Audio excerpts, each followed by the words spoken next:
Hey, you awesome folks! Thanks for taking this journey of discovery with your guide, Keith Haney.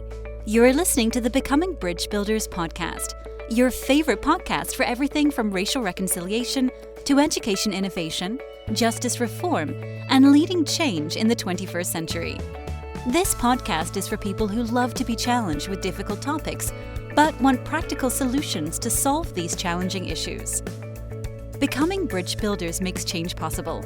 Each week on the podcast, Keith invites innovative thought leaders to share how they are building bridges in their area of expertise. You will hear breakthrough ideas and concepts that are changing the world. He's featuring guests who are best-selling authors, leaders at Microsoft, entrepreneurs, leading educators, professors, lawyers, and so many more. Listen in to learn how you can be the bridge to the change you are seeking. Today's guest is a true force in leadership, innovation, and impact. John Odeberg is a founder, CEO, and board director, advisor, professor, and investor, trusted by organizations to navigate growth, conflict, and change. With a career spanning industries and disciplines, John brings a rare blend of strategic insight and operational excellence. He is co-founder of Presinia Health alongside Dr. Dustin Williams, where they develop a transformational solution to type 2 diabetes, one that can reshape how we approach chronic disease management.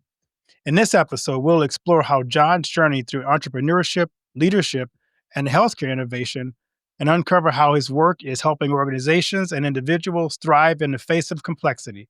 John, welcome to the podcast. Hey, thanks for having me. I'm really grateful to be here. Good to have you on. I'm going to ask you my favorite question. What's your best piece of advice you've ever received?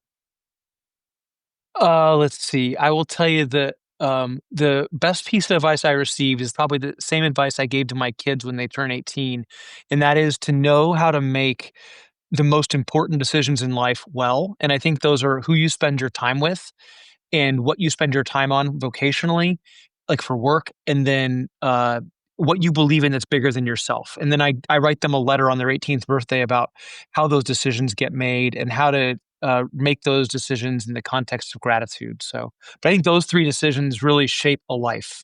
I love that. I got to start doing it. I'm a little behind on some of my older kids now. I have to pick a different birthday. Yeah, there you go. So, John, you've worn many hats in your life: founder, CEO, advisor, professor. How has your diverse experience shaped your approach to leadership and decision making? There was a time when I led people, and I would characterize myself as not a great leader, not a leadership style that I was super proud of, because it was very transactional. And so I really made a hard shift 20 or so years ago and wanted to make sure that I understood the importance of professional and personal relationships and how that led to peak performance, both at home and at work. And that was a big shift for me. Like it was a hard shift for me, but that really changed the course of my life in a lot of ways. It's funny. I think I had that same shift. I think when I was younger, it was about let's get the task done. And then you realize, oh, there's people along the way. And you have to kind of go back and how do I make sure that I don't just put the task before the individuals? Well, and in the beginning, I said the words. I said the words that I cared about people, and in my heart, I genuinely did care about people. But the reality, I had this kind of quid pro quo mentality. Like, if I do this for you, what will you do for me? And if this happens, like, it always came back to how does that impact me? And I found that to be for the last 20 or so years not so helpful.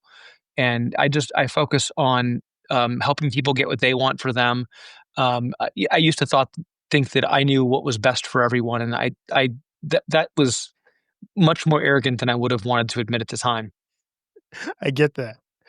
I'm curious, as you've led in so many different ways in different organizations, is there a common leadership blind spot that you've uncovered? I think first line management is really hard when you have kind of like managers who are managing first line people, and there's not a really consistent message that I've seen across all the literature on leadership and management. And so I went out and studied, hundreds of years of leadership writing to find what I think was most important. And I think there's a series of relationship skills that people need to understand for peak performance, and there's a set of like first line management skills that help people to manage others. And so on the relationship side, responsibility and accountability are kind of like the groundwork. But then you have like accepting someone's position as being different than your own so that you can meet them where they are. Being appropriately vulnerable in a professional setting is really helpful to getting messages, across and receiving them. I think trustworthiness and holding, information closely that shouldn't be shared is really important. And then giving people the benefit of the doubt as often as is reasonable. I think those four things on the relationship side are really critical. And then on the performance side for individual contribution, I think you have to separate skill set from mindset, from work effort, which is work ethic, from prioritization. And when you do that, you start to understand when you look at all of that, management doesn't become entirely about discipline. Like discipline works really well if somebody doesn't have a work effort, if they've got a work effort problem. But if someone's got a skill set problem, discipline doesn't work. Right. But if That's you can't right. accept that, you start to use a hammer for everything. And when people want to be managers or leaders because they desire the power, I find that they miss the ability to develop the skills they need to develop as leaders, which involve things like training and coaching and accountability and alignment and evaluation. And I think there's some basic skills every leader needs to have. But I think when you focus on the wrong skills, you get expectedly bad outcomes. No, it's really, I love that's very insightful. I want to dig into what you're kind of working on now, and I'm really curious about this. So, tell us about Presinia Health and what inspired you and Dr. Williams to begin that organization and to tackle type 2 diabetes.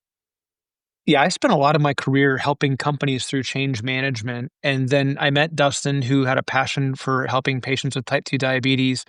I'd worked in healthcare for a long time, and my mother-in-law got sick is what really drove the point home. She ended up in the hospital. It could have been avoided if a few different things had happened. And I called up my friends at USC and said, "Hey, I want to come back and get a doctorate. I want to come and solve this problem with type 2 diabetes." And I kind of got a pat on the head, and they're like, "That's cute. You can come back and study. We'll take your tuition." But the whole world has been working on solving type 2 diabetes for like, 50 or 60 years. And so I started the program. We did a pilot study where we took 50 patients in a low income area with low access to care that were very, very sick. And we helped them to control their diabetes in 12 weeks. And so we did that by lowering their hemoglobin A1C by 3.2% in 12 weeks. And usually, if you can lower hemoglobin A1C by 1% in a year, you've got like $1 billion drug. It's very successful. We did it by 3.2% in 12 weeks. And then we kept people in control, which means out of the hospital, and their A1C was controlled for the next 2 years. And so that was our first pilot study. We're about to release our next study, which we just collected the data on. We took even more sick patients. And within 3 months, we had them, approaching control. They had an average A1C of 11 in these cases. And then at 6 months, we were able to get 30% of these patients off of insulin. So we're taking really the hardest cases, the most difficult people to help, and we're helping them get healthy very, very quickly. And it doesn't have to be, hyper resource intensive. It can be done with a mixture of really great medicine, really great behavioral health, really great behavior change, engaging the patient, helping them have better agency in healthcare. And it's like the healthcare system may feel like it's aimed against us some days. And maybe that's even true, but there are still some things we can do as patients to get better if we're willing to kind of be actively engaged in the process. And that's what we talk to our patients about is we'll do the medicine, we'll help with the mental health, but we also need you to be a participant in ways that are acceptable to you. And that doesn't mean all you can eat is kale and carrots. Like we just need to start small. And, Right. and we take this radically incremental approach. So let's dive into your approach because I'm curious. When I hear those numbers, that's really impressive, and I'm sure you're not real popular with the medical profession. Um, but Everyone loves us, but except we thought we wouldn't be, but people actually love to hear it because everyone wants to heal, and we're that's doing true. it. And yeah, but I think there are some people over time that won't love the fact that we're keeping people out of the hospital. Right. So tell us about your process. Tell us the solution that you guys have come up with to help people really radically change the type 2 diabetes. Yeah, we're calling it the START protocol, which is systematic therapeutic alignment and rapid titration. And so, what that means in like layman's terms is we look at all of the medicine. So, when someone's sick with type 2 diabetes, they probably have other things going on too. And so, we look at all of it because we want to understand what every doctor is asking them to do, because sometimes they're being asked to do so much, it's overwhelming. So, we want to understand that first. Then we understand all the mental health things that are going on. Very common for people to have stress, anxiety, and depression when they have type 2 diabetes or other issues. And so we want to understand what of those things are being caused by the disease and what other mental health issues may be going on not as a result of the disease.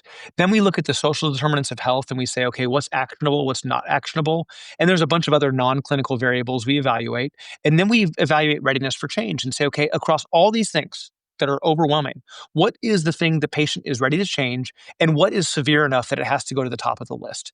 And then we communicate with the entire medical system, all their providers, their primary care provider, their cardiologists, their endocrinologists, their surgeons, like their podiatrists, their ophthalmologists, like, hey, here's the thing this patient wants to work on. Here's why we think it's most important. Here are the treatment protocols you've all given us. Here's the way that's going to work for the patient. Is everyone okay? And we all stack hands on that plan. And then the patient's off to the races. And we talk to the patients as often as every day in some cases to make sure that they're making the tiny little changes they need to make to be successful. And so what does that look like? It could be just changing the medicines a little bit to make sure that they're easier to tolerate or they have the appropriate medicines. Or it may be that we need to get them moving. And so for one patient, it was, hey, can you walk to your mailbox at the end of the driveway today? And they called back the next day. They're like, I can't do it again. My knee hurts. We're like, well, tell me what happened. Well, my knee was really hurting. Like, well, when was it hurting? It's like, when I turned around. Which way did you turn? I turned to the left. Great. Did your knee hurt when you turned to the left? Yes. No problem. Do you have a cane or a walking stick? Yes. Tomorrow, can you try again? And I want you to plant your walking stick in this way when you turn, since walking straight doesn't hurt. They called back the next day, like, this is great. I walked to the mailbox twice. But it's those tiny, tiny little things that we have to get involved with so that people don't give up, so they have hope and they wanna take the next step, pun intended, right? Like, Right. they want we need to keep them moving with these tiny little things, and then the success builds on the success, builds on the success, and pretty soon they're taking less medicine. And pretty soon they're dropping weight, and pretty soon they're eating a little better. But if someone's eating, Captain Crunch every day for breakfast, and you're talking about kale and carrots, like, you're not going to get them over that hump in a day. Like, let's move from like Captain Crunch to Cheerios, Right. right? Like, maybe Honey Nut Cheerios. I mean, whatever. Right, exactly. Or Special K, which is horrible. There goes love that this. sponsor. I was like, oh, sorry, never mind. I love Special K. No. Usually when you talk about making a lifestyle change, there are some mental hurdles you have to overcome. What have you discovered is the biggest hurdle that maybe patients have to overcome? Because, you hear when you get that diagnosis that there is something wrong with you, no matter what that thing is. Yeah. You do sometimes become paralyzed. How do you help Yeah. them get beyond the paralyzed phase to, okay, I gotta take action to do something phase? This doesn't have to be a quote unquote death sentence for me. Yeah. How do you help them through that? I think the most important thing is our staff gets training every single week. Like, they've gone through years of training to learn how to meet patients where they are in a hyper effective way. And so what that would mean for you versus what that would mean for me or one of our friends, all very, very different. But the protocol for how to get there is the same. And so we teach our providers how to go meet the patient right where they are every single time. And so, and sometimes it's really hard. Like, we had one patient who came to us, and the whole team had tried to get them aligned, and it failed. And they escalated it to my desk. They said, we just don't know what to do. We're going to need your help. So I called the patient and I said, hey, I got a note from Dr. Williams and I got a note from the rest of the team. They said that you don't want to take any kind of recommendation for dialysis. They said, I don't want dialysis. I said, no problem. I also understand you don't want to take insulin. They said, I do not want to take insulin. I said, no problem. We support those things. We're going to need to get you a referral to hospice and to palliative care, because in 60 days, you're probably going to be dying. And I want to make sure that you heard that message from the care team, because that's where we're headed. So can I get you a recommendation or a referral to palliative care? And they said, whoa, whoa, whoa, whoa, whoa. I didn't hear that. I said, okay, well, I want to make sure that you understand the choices you're making.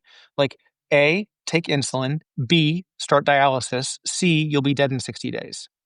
So if you don't choose A and B, C happens whether you like it or not. So I'm not like, I have no judgment about that. Like, I think if that's a choice you could make that could be rational if that's the right thing for you and your family. He said, well, hold on. I don't want to die. I was like, okay, well, if that's the thing that's most important, what's second most important? Would you rather not have dialysis or not have insulin? He said, I'd rather not have dialysis. I said, great. There's a reason you don't want to take insulin. Can you share with me what's going on? I don't know how to inject insulin. I'm scared of needles. Mm. I'm like, no problem. Like, that is so normal. Like, we've helped people with this. Has anyone ever talked to you about the size of the needle? No. Let me show you one, right? Do you want someone to show you how to inject on the screen today? Yes. Can I get you a prescription for insulin today to make sure you have some in your house? They said, let me get my daughter. Can you talk her through this? I said, great. So we got our daughter. We had all the paperwork to make sure we could talk to the daughter as well. And they had insulin in their house. They were able to inject that day. We had a provider, their actual medical provider came back on the video, showed them how to inject with them. And now they're healthy. Mm. But it takes a minute. And it takes listening. I love that because I think oftentimes patients don't feel listened to. They will have issues and they try and express that. And most don't go as far as you just did, to say what's kind of stopping you. Because I think when I've walked into doctor's office, what I find out is that sometimes they have a limited amount of time. We have a lot of patients.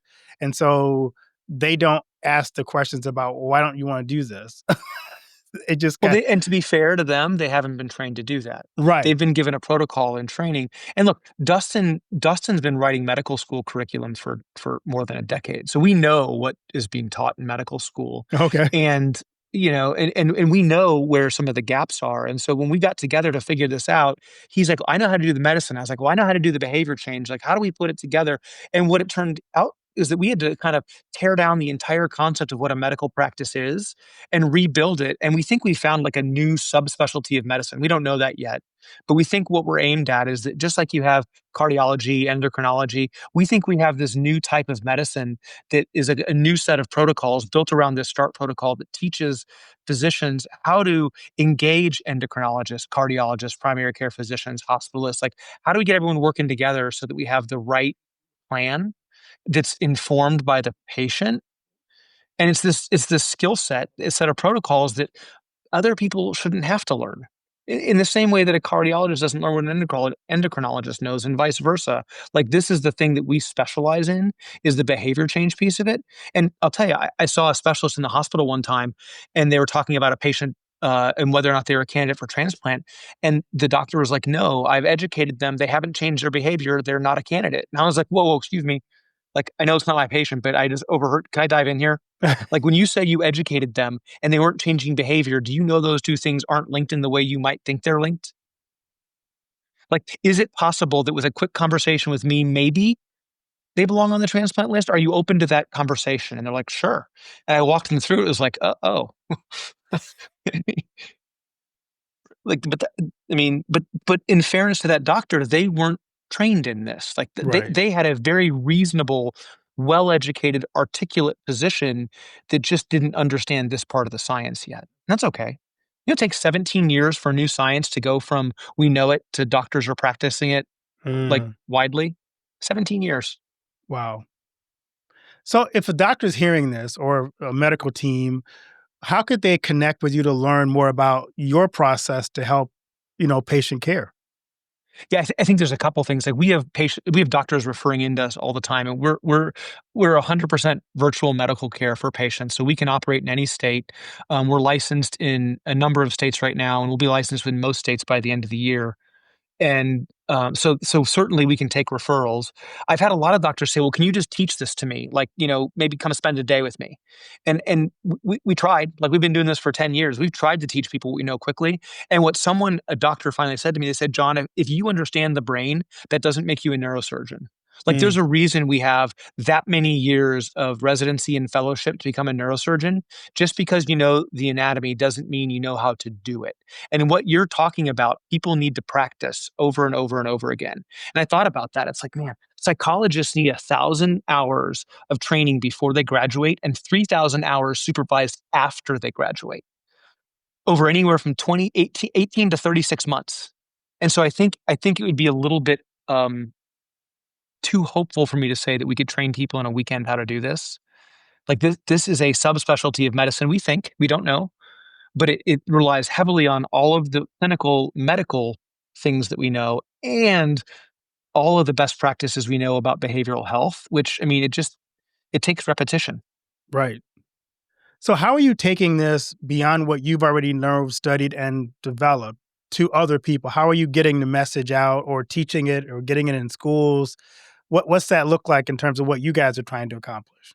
Step one, research. So we have research that's overseen by institutional review boards where our second research is just now data collection is complete. Paper has been drafted. It's going through final revisions. We'll then submit that to different publications.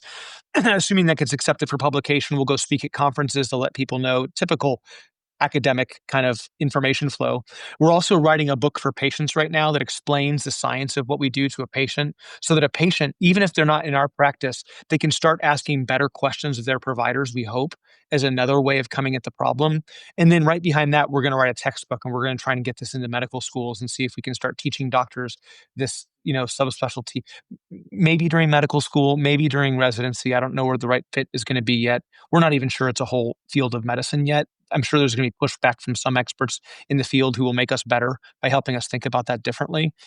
So we're doing all these things right now. And we're trying to find ways to make it, very scalable. So everything we've done is not just to make this work, but it's also got to work financially for everyone in the system, which means it has to work for the payer, it has to work for the patient, it has to work for the provider. Like everybody has to be taken care of in this whole system economically. It has to work for the patient in terms of treatment burden. It has to work for the provider in terms of not burning out the doctor. So it's all of these things were taken into account. And then all of that had to be scalable, right? We've got 3.5 billion people on the planet that have chronic disease. When I went through my doctorate, my bar that I set for myself is the things we're learning have to eventually work for a billion of them. If Mm. it's not that good, like today it'll work for 100 million.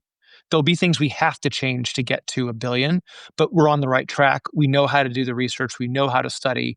And anybody who dives in with us, like I've had medical doctors say, well, I need to know more before I can believe. And 15 minutes later, I just start scratching the surface. They're like, yep, got it.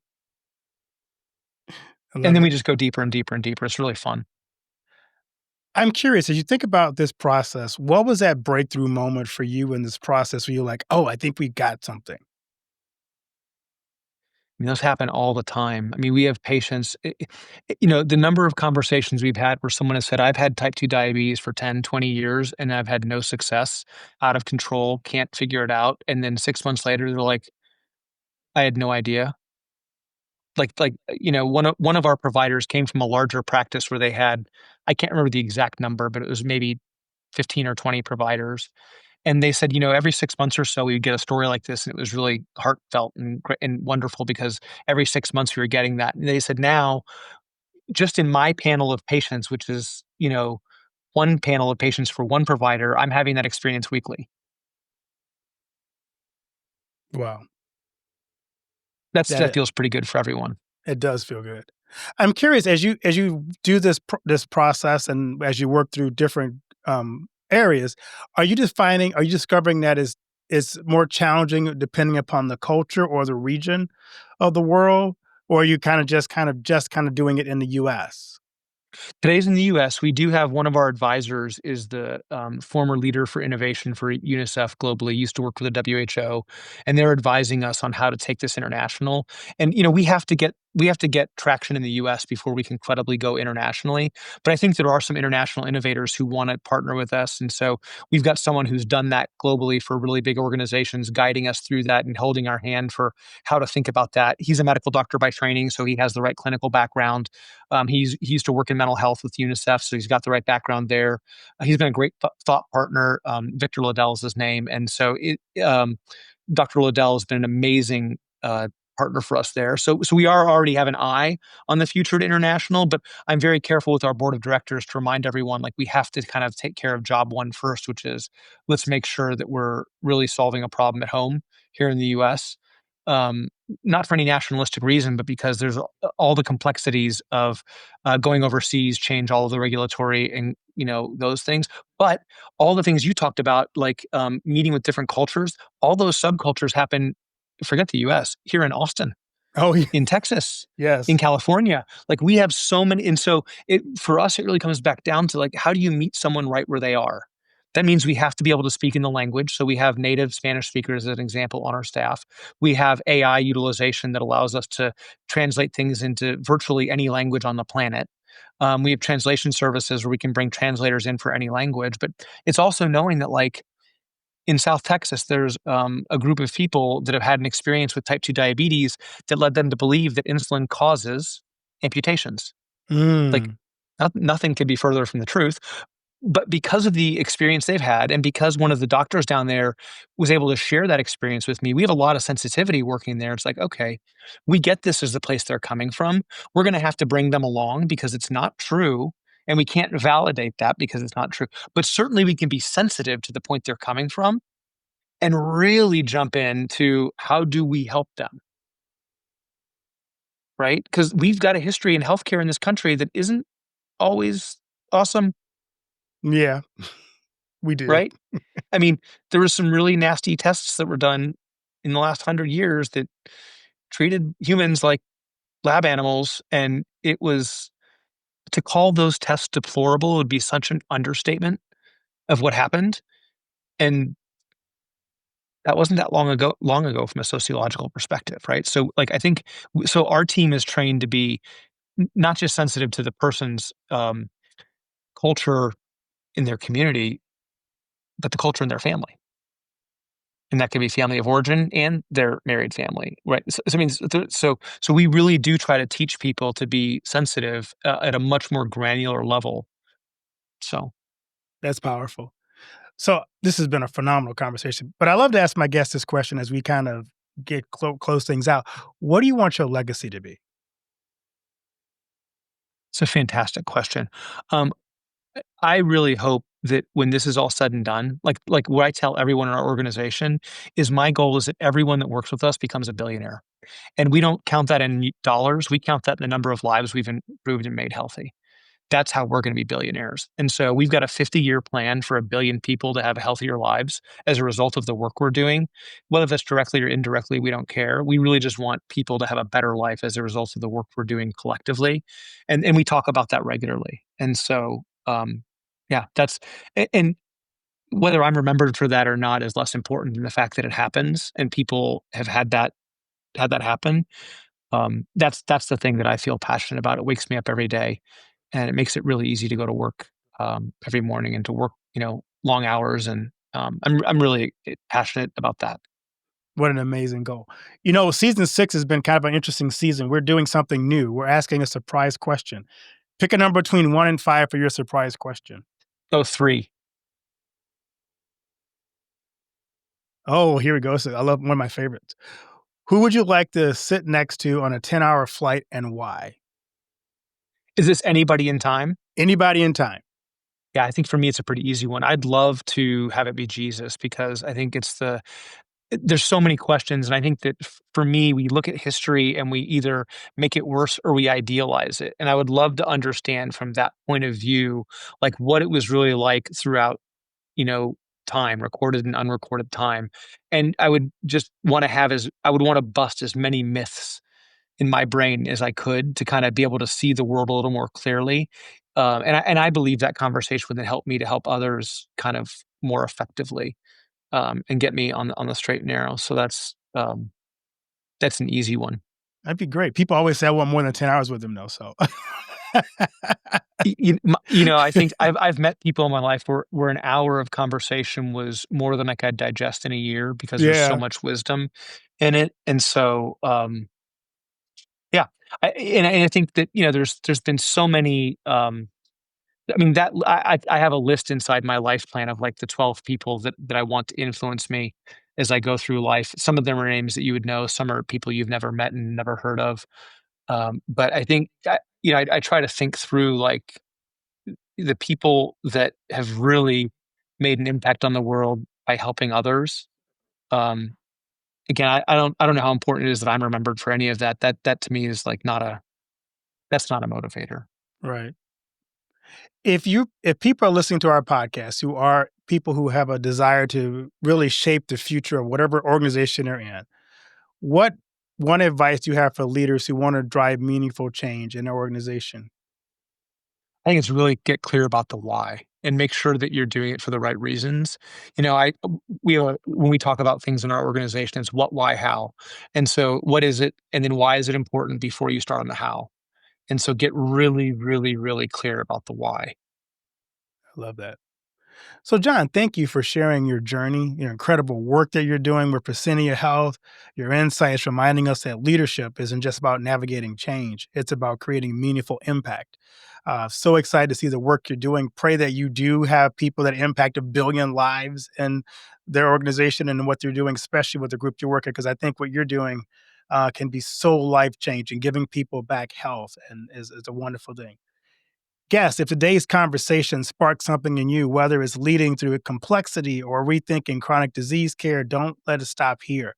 Reach out to Presidia Health and explore how innovation and purpose can go hand in hand. John, thanks so much for this wonderful conversation. Thank you so much. Do you know that most entrepreneurs hit a revenue ceiling and have no idea why? They're working harder, spending more money, running more ads, but revenue stays flat. My friend Dr. Noor St. John calls this the invisible break. He's giving our listeners a free revenue ceiling audit to help you see what's really holding you back. You'll get a free 30-day membership to NoahBot, giving you access to Dr. Noah's 30 years of experience to help you reach your next level. But hurry, because there's only 50 available this month. So if you're tired of being stuck at the same revenue level and want to finally break through, get your free revenue ceiling audit at drnorvault.com in the affiliate link that'll be listed in the show notes.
Thanks for listening to Becoming Bridge Builder.